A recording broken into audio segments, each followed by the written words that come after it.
Si Tevez, nahuli na. Nahuli na si Tevez, guys. Antindi. Hindi pa ako kumakain. Kaya may kape ako dito. Oh. Dumaan lang ako Starbucks. Si Kong Tevez, nahuli na. Ilang taon siya nagtago? Tagal, no? May 2 taon din, no? Sumula, kailan ba nangyari yung sa, pangalan nito, yung pinatay yung governor? Kailan ba yun? 2023? 2022? 2023 ba yun? O after a year and a half. O nahuli na si Tevez. Nahuli na si Tevez, guys. Partida, nasa Timor-Leste pa. Degamo Slay, 2022. Degamo Slay. Eto nga, papakita ko sa inyo. Eto nga, chismoso tayo ngayon, guys. Chismoso tayo ngayon. Tingnan. Ayun, yung huli, ayun, pak. Driving range pa. Driving range pa more. Grabe, no? Talagang di niya inuwian, no? Paano ngayon yan? Nagka-driving range siya, nahuli siya. Ayan, no? Ayan siya, sa pa lang, tindig pa lang. Alam nyo nang si Tevez to, eh. Tindig pa lang, eh, oh. Alam na agad, eh. Hindi pa golf to. Iba pa yung golf. Driving range lang to, driving range. Yung golf, yung nag-aano ka na, nandun ka sa, sa course. Yun ang golf. Ito, wala, practice lang yan. Range lang yan. Kaya yun. Nahuli rin, no? Tagal. Importante na huli. Yun importante, guys. Importante na huli. Ngayon, of course, tulad ng lahat ng bagay, lahat sila ay innocent until proven guilty in a court of law. Oo. So, kahit alam natin na na the guilt of yung flight is also an indicator of guilt, tinala lang natin sa hukuman. Yun ang pinakamagandang pag-usapan diyan. Ito na nangyari. So, DOJ confirmed the arrest of former Negros Oriental congressman and designated terrorist. Terrorist talaga. Arnulfo Arnie Tevez Jr. in Dili, East Timor around 4 p.m. Thursday, March 21, 2024. Kanina lang pala to. Tevez was playing golf. Nag-golf talaga siya. Ano ba? Basta nasa driving range daw siya. Baka nag-golf nung una, tapos nagpapalo-palo na lang sa driving range, di ba? Anyway, bago tayo magpunta sa ating bago natin pag-usapan ng ating topic for today, tayo muna ay magpapasalamat sa ating mga kaibigan sa Sendwave. Yan. So ayun, mga kutsero, kung kayo ay nasa US, UK, Canada, Italy, France, Spain, Ireland, and Belgium, may pwede ay magpadala na yung mga remittances sa Pilipinas gamit ang Sendwave. Ang gagawin nyo lang ay i-download ng Sendwave app, gawa kayo ng account, lagay nyo ba account dito sa dyan at pwede ay magpadala sa GCash, sa mga bangko at iba't ibang mga pawn shop sa bansa. At kapag ginamit nyo rin ang promo code ng Coach Jarrett sa inyo pong unang padala sa Sendwave, ay makakakuha pa kayo ng karagdagan $20 free credit, partida, wala pa yung remittance fees. Kaya mga kutsero, gamitan na sa Sendwave for all of your remittance needs. But anyway, Tevez was playing golf at the Top Golf driving range and bar when the arrest happened. Ganun lang, no? Ganun lang siya, no? Parang wala nangyari sa Pilipinas. Parang hindi wanted, pag-golf lang. Tevez is facing multiple murder charges in connection with the killing of Negros Oriental Governor Roel Degamo and 5 others in March 2023. Ang nangyari, si Interpol ang humuli. Si Interpol. Tsaka, National Central Bureau sa Dili, sa East Timor nga. Sa Timor-Leste.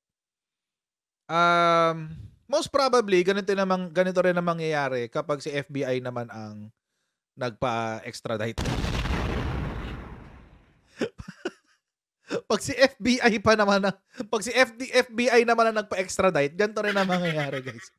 Tayo ang huhuli, tapos kasama ng Interpol. Tapos, anong sabi? Busy ngayon si ano, Attorney Topacio, for sure. Dalawa yung kliyente niyang nasa Pilipinas. Di ba kliyente din niya to si Tevez?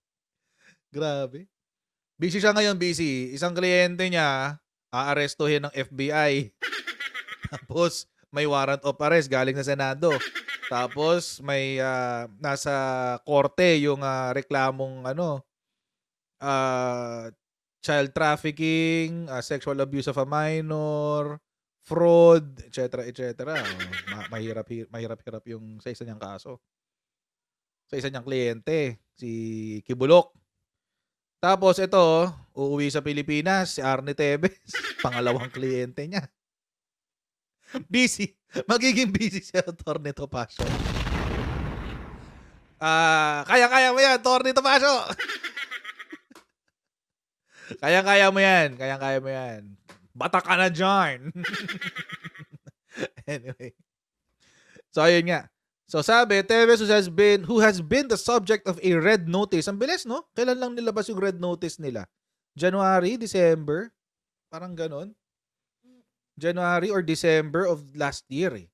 Tapos January, or either January of 2023 or December of 2022. Parang ganun lang. Bilis! Ang bilis na ang bilis lumawas nung pagkalabas ng red notice, ilang buwan lang nahuli na. So Tevez has been the subject of a red notice, is now under the custody of Timorese police while his extradition to the Philippines is being worked out by the NCB Dili in coordination with the team from NCB Manila and Dili Philippine Embassy. Yan. Tapos, the capture of Tevez only proves that through concerted efforts and determination, terrorism can be thwarted and peace preserved. So, ano na talaga siya? Designated na talaga siyang terorista. Galing, no? Yung akala mo, politiko lang, di ba? Akala mo, congressman lang, terorista pala. Ilang congressman kaya ang posibleng terorista sa Pilipinas? Grabe. Ganun-ganun lang, no? Tapos, sa maikitaan mo ng probable cause para maging terorista? Grabe, no? Anyway, Remulla urged Tevez to face your long-delayed trial without setting any conditions. Face the course squarely. Rest assured that the DOJ remains committed to providing regular updates on Tevez's return to the Philippines. Remulla also thanked the Philippine law enforcement team and the international law enforcement partners in their relentless efforts in fighting lawlessness to achieving peace. Yun. Sabi, ganun-ganun lang, no? Pero parang at least ngayon, mga kotsero, I think ito si DOJ learned its lesson. Na kapag ikaw merong high profile na hinahawakang kaso, it's better to shut up about it. Kasi ang tagal tumahimik ni di ba? Ang tagal tumahimik ni DOJ tungkol sa kaso ni Tevez. Halos wala nga tayo nakukuha ang update eh. Magugulat na lang tayo, may statement itong si Tevez or may sasabihin ganito, may sasabihin ganyan. Usually, ganyan yung nagaganap. But this time, mga kotsero, it's different. This time, it's different. Tahimik sila ngayon. Which I think worked for their benefit. O, tingnan nyo, nahuli. Tahimik eh. Kasi hindi nababasa yung strategy mo eh. Diba? Mas maganda yung ganyan. Tahimik lang kayo. Huwag na kayo magsasalita. Lalo na kapag ganito, may mga arestuhin kayo. Huwag na kayo magsalita. Huwag na kayo mag-press conference, etc. Mag-press con kayo pag nahuli nyo na. Ganon. Kasi naalala ko nung kay Percy Lapid, ay talaga naman, linggo-linggo may update. My goodness. Linggo-linggo. Halos araw-araw. Lahat ng steps. Ay talaga naman. Binobroadcast talaga nila. O di alam na ni kung sino man yung suspect, alam na niya kung anong gagawin niya. Hindi, si Bantag, alam na yan, tukoy na yan kung nasan. Tukoy na yan si Bantag. Madali lang naman yan si Bantag, nandito lang yan sa Pilipinas. Punta kayo ng norte, andun lang yan. Di ba nagpunta kang Baguio last time? Nagparali dun sa Baguio. But anyway. So, yun. So, at least ngayon, you can do something about it. Di ba? Meron kang achievement ngayon. Now, the question is, how are you going to prosecute? Yung prosecution na yung sunod. Syempre, dahil nahuli mo na syempre, kung meron ka namang mga ebidensya, you have probable cause, naglabas ng warrant, and now designated terrorist, mukhang hindi mahahawakan ni Tevez yung kanyang kayamanan for a long time. Magagamit niya yan sa loob. Magagamit niya yan sa loob para makabili ng mga pabor-pabor. Ganun yun sa loob. But anyway, so this is a good development, di ba? Fresh na fresh yan. As in, 30 minutes ago lang lumabas yung balita. Nagulat nga ako Habang kumakaripas ako ng ng expressway Nagulat ako. Ay, nahuli na siya Nasaktuhan ko sa toll gate. So, yon. So now, at least, hintay na lang ni Dagamo yan. Pagbalik ng Pilipinas. Bakit iiyak ang mga bayaderos? Anong meron sa kanila? Bakit? Connected ba sila kay Tevez? Mga bayaderos? Hilig nila sa may mga, sa mga may kaso. Hilig nila sumuporta sa may mga kaso, no?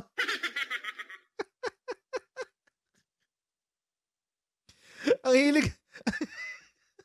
Hilig nila sumuporta sa mga may kaso, guys. alam na this. Ay, Diyos ko. Alam na this.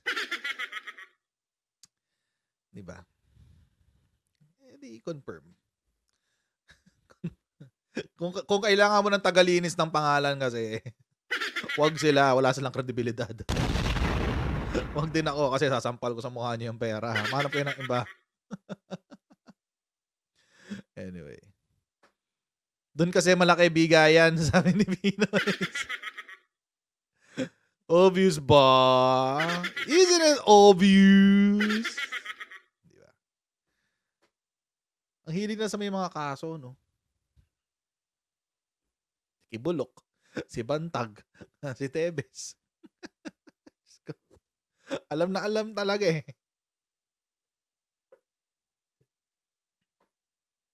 Anyway, it will bite them in the ass someday. One down. May comment dito, one down daw. Sabi ni Liara Brunner. One down daw, one down. Dalawa pa. Hopefully, mahuli na rin. Si Bantag, tsaka si Kibulok. Yan. So, ayun na nga mga kodyero. Huwag na po kalimutan manood uli sa atin bukas. I will be here again tomorrow sa ating pong next Ghost Giant Live. Alright, so God bless everyone. See you next time. Bye!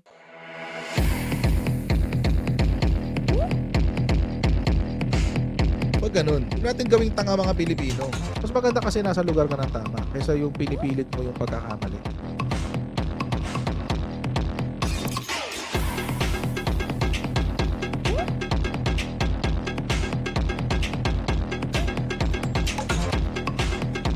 Are they willing to go that far? Hindi makakalimutan ng Pilipino yan hanggat di nasasagot niya. Sino ngayon nagsasabi ng totoo?